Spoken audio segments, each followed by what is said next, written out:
So I've spent thousands of dollars on Amazon ads to help promote my merch products.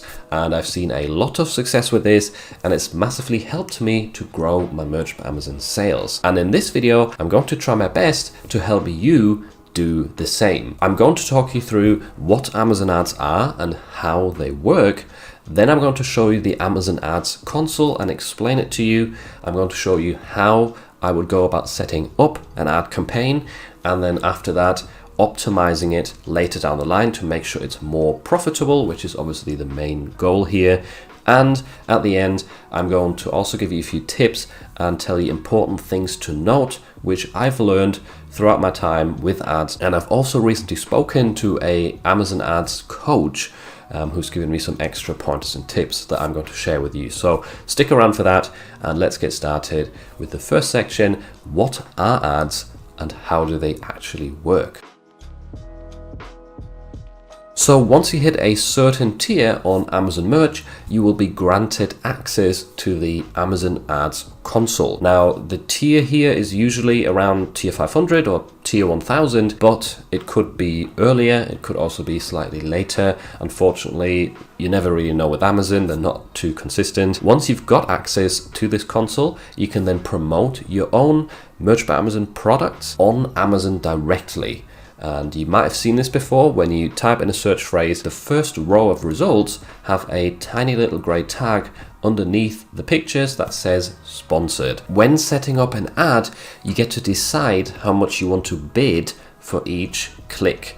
And this might sound a bit confusing at first, but I'll try and explain it in basic terms. Essentially, you are bidding here against other people who are also running ads in the same sorts of niches, and essentially the highest bidder will get visibility really high up on the page and will be shown to potential customers. The people who lose the bidding war will either get no visibility at all, or the products will be shown further down the page where they don't get seen very often, which means you wouldn't get a lot of clicks. So essentially what this means is the lower your bids, the cheaper your clicks, but also the less visibility your products will have. And on the other hand, the higher your bids are, the more expensive it is if someone clicks on your product, but also you're going to be seen a lot more and more likely going to be purchased from your ads. Now, this whole bidding process might sound a bit confusing, but it's all usually done automatically. You can adjust your bids a bit to optimize your ad campaigns, but you don't have to sit there every day and worry about bids and pay attention to them. You just turn them up, turn them down every now and then and see what happens. And essentially the goal here is to find a balance where your bids are relatively low, so you're not spending too much money, and on the other hand you're also getting a decent amount of extra sales through ads with your products. The goal is essentially to spend less than you're getting in royalties in return from your ad sales. So once you've got access to Amazon ads and you've created your account, this is what the ads console looks like. Now, by default, yours will probably look different and you won't have the same sort of numbers here because you haven't spent any money yet, but you can essentially customize this to your liking. At the top, you've got some quick statistics with different data points, which you can determine yourself. You can have these set up in the way that you want. I personally like to show the ad spend, the total amount of orders, sales, ACOS, and hidden behind my face is cost per click. You don't have to do that, that's just my suggestion, but you can click this X symbol right here on any of the data points that you have on there and add a new metric. This is the options that you do have, and whichever one you want to see on your dashboard, just click on it. And then you can also click on any of these fields and it's going to show that data point in your graph. I personally think it's quite handy to have this spend and the order amount highlighted, because then you can just quickly jump to a certain day right here and it's going to show you how much you've spent on that day and how many orders you generated. You can also adjust right here the time frame that's being shown. So in my case, it's last month, but you could also have the last 30 days, last 7 days highlighted, just today, just yesterday. And this bottom section right here is also highly customizable in terms of which data points are being shown. So when you click on columns right here, you can click customize columns and you've got all these different options right here. Type, portfolio, blah, blah, blah. You can essentially see what I've ticked. So I like to show the budget, impressions, clicks, spend, cost per click, orders, sales, and the ACoS. I'm going to explain ACoS in a minute here because that is quite important. It's essentially a great indicator of whether your ads are profitable or not. You can select more of these and try them out. A lot of people also like to see the click-through rate of their ad campaigns. I personally don't think it's that necessary or important, but once you've selected the ones that you want to be shown, just hit apply and then it will be laid out in this table right here. So the budget is quite interesting because it limits how much your ad campaign is going to spend on a daily basis. So you might be getting a lot of clicks and winning a lot of bids, but once it hits $4 on that certain day, Amazon will stop spending. And that's obviously quite handy for you as a beginner because your budget might not be as high and you don't want to spend a ton of money on ads yet. You just want to test it out a little bit. So just set the daily budgets quite low, and then the ACoS, that's quite important. So how does ACoS work? First of all, it means advertising cost of sale. And essentially, let's imagine we've got a t-shirt that's priced at $20. You spend $4 on ads to generate one sale. Now that means your ACoS is going to be 20% because $4 is 20% of $20. So through the ACoS, we get an indicator of how much we spend to get this sale. If the ACoS is 50%, that means we've spent $10 to get a sale on a $20 t-shirt, which, as you know, only makes you around $5 profit or royalties. So what I usually try and aim for is to get an ACoS that is either at around 20% or less. The lower the better. Now this is only like a rule of thumb because you might get a sale through ads on a product which is priced at $14.99 and then the ACoS would have to be really, really low. But if a lot of your products are priced higher, then the ACoS being below 20% is usually a good indicator that your ads are profitable. I know this sounds a bit confusing at the start, but essentially all you have to remember is ACoS should be really low. The lower the better. If your ad campaigns are over 20%, especially if they're like 40, 50, 60, then you're definitely not profitable, and that might be common at the start. You might need to let them run for a little while to test further and to optimize further. But if they run at a high ACoS for quite a while, just turn them off. It's not worth it. You're not making any money. So to set up a new ad campaign, you have to click this blue button over here that says Create Campaign, and that will bring you to a screen where you choose the campaign type. Now, I would recommend going with sponsored products. I don't really have experience with the other type, and I think most people use sponsored products anyway. Then you have to choose a name for your ad group. Now, I typically just go by what type of targeting I use for the ad group. So in your case, as a beginner, I would recommend automatic targeting and then just call this auto in that case. Now, the next step is choosing your products. And there's a few different ways to go about doing this. I usually either like to enter a list of the ASINs if I'm just like wanting to advertise a few t-shirts in this campaign, or I would use the upload function where you can drop a CSV file with just a long list of ASINs if you wanted to sort of promote an entire niche of your product, or if you wanted to create a lottery campaign, which is essentially thousands and thousands of your products in one ad campaign with very low bids, which I also recommend for beginners. If you're starting out, if you're really new to this, start off with some of your best sellers. Just get the ASIN from Pretty Merch or from your Merch by Amazon dashboard, paste the ASINs into here, add them, and let that run as one campaign. The next best option would be a lottery campaign or a campaign for a specific niche. I'm going to show you how to get these CSV files within Merch by Amazon by using the free Chrome extension Productor, because that's going to save you a lot of time with setting up these ads. So once you've installed Productor, I will have a link to it down below in the description. Once again, it's totally free. You will get this products tab. You'll see it at the top of your merch menu. And basically what we can do right here is we can filter by various different things. So I've gone ahead and first of all scrolled across here to go to marketplaces, and I've filtered it by the US only because we're setting up ads for the US right here. We don't want to see all of the other products, other marketplaces. Scrolling over again, I've gone ahead and selected price and chosen greater than $17.99. So all of the products that are priced higher and essentially get a higher royalty. And then I've also filtered this by standard t-shirt, because in this ad campaign I just want to advertise standard t-shirts. You can obviously do it for other products as well. You can do it for all of the products if you wanted to. This is just a suggestion. And then let's say you wanted to target a specific niche, maybe a niche that's doing well for you. You could come over here to title and type in fishing. So all of the titles that contain fishing, and that narrows it down for me to 97 t-shirts. Let's say I want to advertise all of these fishing niche t-shirts. I will then click this button over here to select all of the listings, and then head up to I think it is this one, export, and then click export ASINs. That's going to download a CSV file with all of the ASINs that we've got selected right here. Coming back to the Amazon Ads console right here, now all you need to do is drag and drop your CSV file that you just downloaded into this upload field, and then it's going to add all of those ASINs to a campaign very quickly.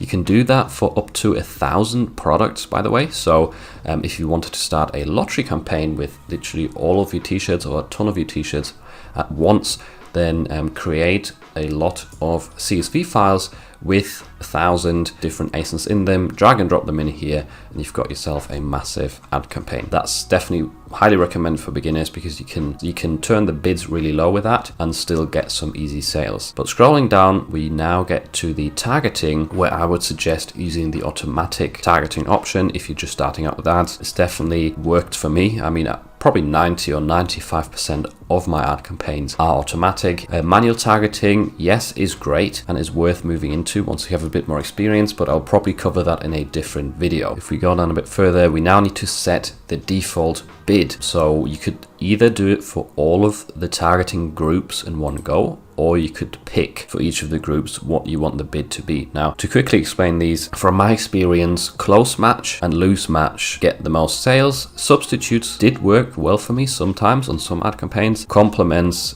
doesn't really get many sales from my experience. Essentially, close match, what it means is it will only show your ads to people that have typed in a very, very close search phrase to your title, like that example there, Doppler 400 count cotton sheets. If a customer searches for cotton sheets or 400 count sheets, then the ad would be shown. So something very, very close to your listing.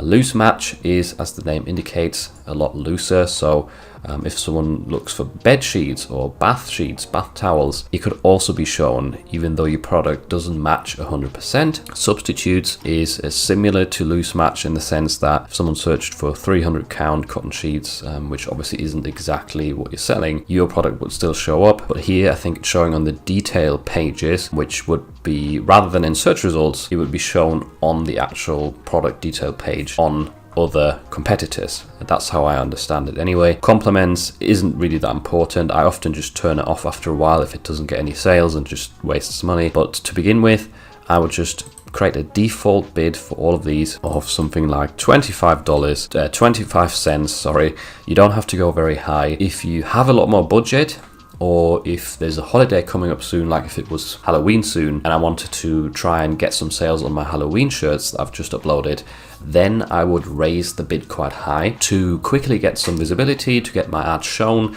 to win more bids, and hopefully then in return also get more sales and get that BSR to go down. Now, for most beginners, I would say just start small with smaller bids. That way, not going to spend that much money. You might pick up a few sales here and there and gain some experience, and you can always raise the bids later on those products that are actually starting to sell for you. Once we've set that, we come to negative keyword targeting. That doesn't really matter for now. That has to do with optimization later down the line. Negative product targeting is similar, not important right now. Campaign bidding strategy. Now this one, you've got the option here to go down only, which is what I usually use, because you've got a bit more control there over your bid amount.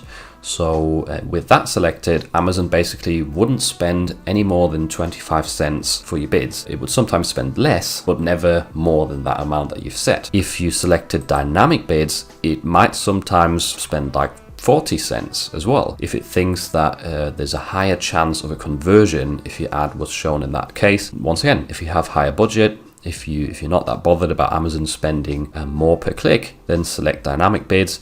You might see results quicker, but you will also spend more money. Fixed bids is something I've never used before. I don't really know why you'd want to use that. Down only is the choice for me. Campaign name, here I would recommend just giving it a name so that you remember which t-shirts you have in this campaign. In our case, I've got fishing designs, so fishing niche 1, something like that. You might make another campaign down the line for fishing, so then you could call it fishing niche 2. Then you can set a start date, end date. I never set an end date. If I want the campaign to end, I'll just turn it off or pause it. Daily budget, here I usually go with like $3 just to begin with. One thing you have to note here, if you start a campaign, especially if your bids are lower, you will hardly reach the daily budget of $3, especially at the beginning, because these automatic campaigns, they take a while to understand your products and to work out who to show them to. So it takes a while for this daily budget to actually be used up. Unless you have your bids extremely high, like, I don't know, 70 cents, then you might be actually spending a budget like this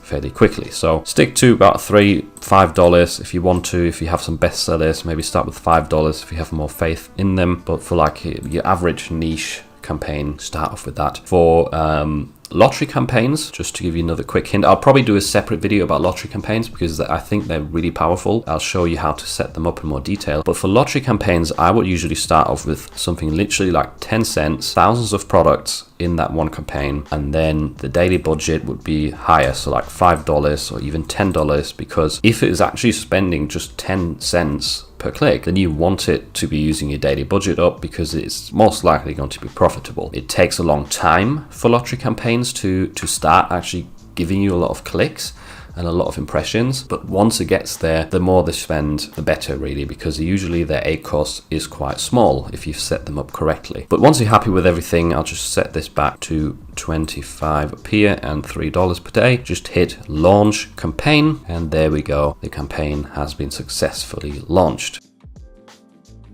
So once you've had your ad campaigns set up and running for a while and you spend like $10, $20 on your campaigns, you can actually start going back into them and optimizing them if necessary. If they're already running really well and they've got a low ACoS, then you might want to consider not changing anything. But in most cases, the ACoS might be a bit too high and you want to try and get it lower. And I'll try to give you some examples here of what I would do to optimize my ad campaigns. This is one that I've had running for a while. Now, the ACoS here isn't too bad, but if I wanted to get this lower, what I would do is first of all, look at all of the products in this campaign. Now, there's only 4 here, but if you've got more, just look through and see which products have the highest ACoS first of all. And especially if there's some of these with an ACoS of 20 or higher, then maybe just consider turning them off. Or if they haven't sold at all, then there wouldn't be an ACoS, but you might have already spent like $5 or $10 on this t-shirt and it hasn't generated any sales. What you then want to do is just come over here to the left where it says enabled and turn that off. So the highest ACoS here is 18%, 19%. I would just go ahead and turn that t-shirt off because there's other ones that are doing better with like 11, 15% ACoS. Next up, I would head up to the targeting option right here. Now this is where you've got the different targeting types, which I mentioned in the last chapter. So we've got substitutes, close match, loose match, etc. And in this case, if we order this by spend, which I would usually do, we can see that I've spent the most money here on these substitutes and also generated the most orders. So 43 orders, a 16% ACoS, whereas loose match, for example, has got a 34% ACoS, which is not really great. So what you could do here is you could either lower the bid on the loose match to try and get that ACoS down, or if after a while you just don't seem to get the ACoS down on a certain targeting group, you can just turn that one off completely because it doesn't seem to work for these products. Compliments is another example. This is spent $2 right here and not generated any sales. Now, I would usually give it a bit longer and wait until it's at least spent like $5 or $10 and then decide whether to turn it off or not. But since I know that compliments often just wastes a lot of money rather than generating sales, I would also go ahead and turn compliments off in this case. And the other ones, I've got 14%, 16% ACoS. I'm quite happy with that. I would then take a look at the lower one and maybe up the bid a little bit, so turn that to like 33 cents maybe, because that's the lower ACoS. We want to give that a bit more budget. The 16%, if you wanted to try and get that number down a little bit, once again, you could lower the bids slightly and hopefully still generate sales and therefore a better ACOS. Now, there is recommended bids right here that Amazon suggests. I don't always pay attention to them, to be honest. I just play around, change my bids, check back in a week or two and see if it's had a good effect or a bad effect. You can just apply the recommended bids, but sometimes it still works when they're lower than the recommendation. So definitely bear that in mind. We don't always have to stick to these. They're just a bit of a guidance from Amazon for you. A further way to optimize your ad campaigns would be to head over to the search terms tab right here. And this is where it gets quite interesting, because here Amazon will actually show you which search terms, meaning which search phrases your ad was actually placed under, or which competing products Amazon showed your t-shirt on. First of all, a quick tip here, if I just hide my face, always set the date range to the highest option possible, meaning like 65 days. On the other options, like the targeting, what I just showed you before, if you're optimizing there, you can set it to lifetime, and that's highly recommended, because the more data you have to analyze and to change the bids on, to turn certain products off, the better. If you're only looking at like yesterday's ad sales or ad data, or maybe the last week, like yes, there's a bit of information there, but if you try and optimize based on just a few days, it might not really help you out that much. The more data you have, the longer these campaigns have been running, the more money you've spent, the more likely you will make the right decisions in terms of turning up and down certain things. And the first thing you want to do here, after hide myself again, is order this by spend. Click on that twice so that you have the highest spend at the top, and that way we can I'll just have to make my window smaller, sorry. We can have a look at what we spent the most money on in these automatic campaigns, and also what's been converting the best. So $7 has been spent on something that's blurred out for you, but it's essentially a search term, and only one sale was generated. 40% ACOS, that's not ideal. So what I would do now is I would want to stop this automatic campaign from advertising my products on this specific search term, because it doesn't seem to do very well. So just copy that specific search term that's not doing well for you, head over to negative targeting, then click add negative keywords, click into this, just paste the keyword that you've just found, and then add keywords. That will then add it to this list. Just hit save, and there we go, it's loaded it into this section. So that's one thing you can do. If we click back into search terms, you would have to scroll through these and look for more options where there's either a high ACOS or just a high ad spend with 0 sales, and you want to turn off those search phrases or the products. Sometimes it is products that Amazon advertises your shirts on, and then you would want to copy the ACOS, which you can see on the left hand side. You would want to go to negative targeting once again, change the tab right here to negative products instead of keywords, and then the same thing. So add negative product targets, head over to enter list, paste in the ASIN that you want to exclude from your ad, and click add negative product targets. Okay, and there we go. That's it basically that you want to do with this list of search terms. The longer your ads have been running, the more data you will get here. And another quick tip, you can change this here and order it by ACOS on the right hand side. It's hidden behind my face, but if you order this by ACOS, then you can find some really, really low ACOS things that you have converted on. So there might be some products that have seen multiple orders, or some search terms like here, we've got 7% ACOS, 2 orders, and it is for a specific product. So you could mark that ASIN down, maybe use it further down the line for manual targeting ads where you're using these specific products to try and get sales off of. Now that's more advanced, but I'll talk about that in another video. Now here, just wanted to show you a quick example of an ad campaign which I ended up turning off because I couldn't make it profitable, and that's just meant to help you to know when it's time to turn your ads off. So in this case, I spent $60 right here. The ACOS was 45% average, and I only generated 9 orders.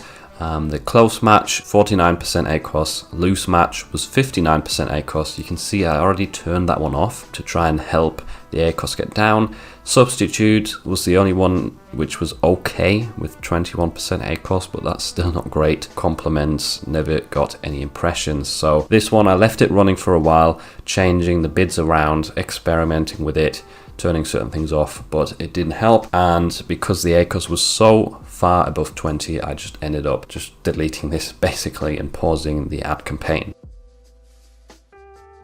So I recently spoke to an Amazon ads coach, and here are a few things that are important to note that we sort of agreed on and came to the conclusion of when it comes to advertising merch products. So first of all, you definitely want to give each of your campaigns at least a week or 2 weeks before you do anything to them. You want to have a bit of data there to try and optimize the campaigns, not just 1 or 2 clicks. And you also want to give them time because they get smarter over time. They work on algorithms that are trying to understand your products, trying to work out which keywords to promote you for. And especially with lottery campaigns, I've noticed the longer they run, the more effective they are. In the first few months of most of my lottery campaigns, nothing really happened, barely any clicks, barely any sales. But like half a year later, I noticed suddenly it was getting lots of clicks and actually lots of sales as well.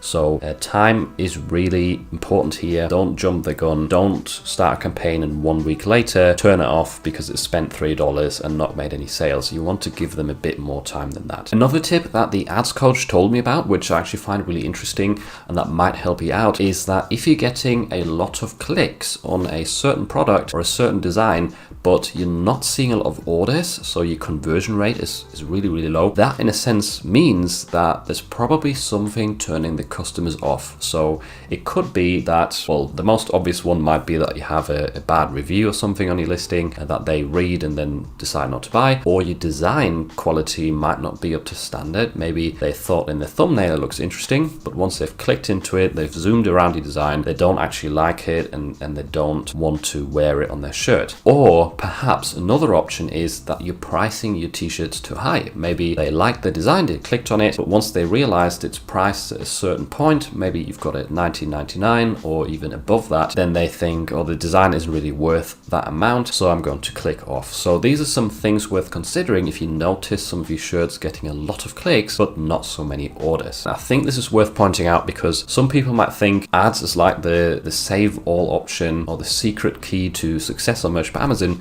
But if your t-shirt designs just look terrible, you can spend a lot of money on ads and still not get sales. You have to have decent t-shirt designs that are well researched and that are suitable to the niche to actually interest buyers. Just because you run ads does not mean that you're guaranteed any sales. And my last point that I wanted to bring across to you today is that a lot of ads is experimentation. So I've started a ton of ad campaigns, probably nearly 100 by now, and most of them I've turned off or paused because you kind of have to be open to the risk of losing a bit of money on ad campaigns that just don't turn out to be profitable until you find the ad campaigns that end up making you quite a lot of money and that get a low ACoS. Yes, it is annoying that you're going to spend money on ads and not really see a return, but trust me, you're going to find some campaigns that actually do well, and once you've optimized them, they will make that money back for you. One way to definitely help increase the conversion rate of your ad campaigns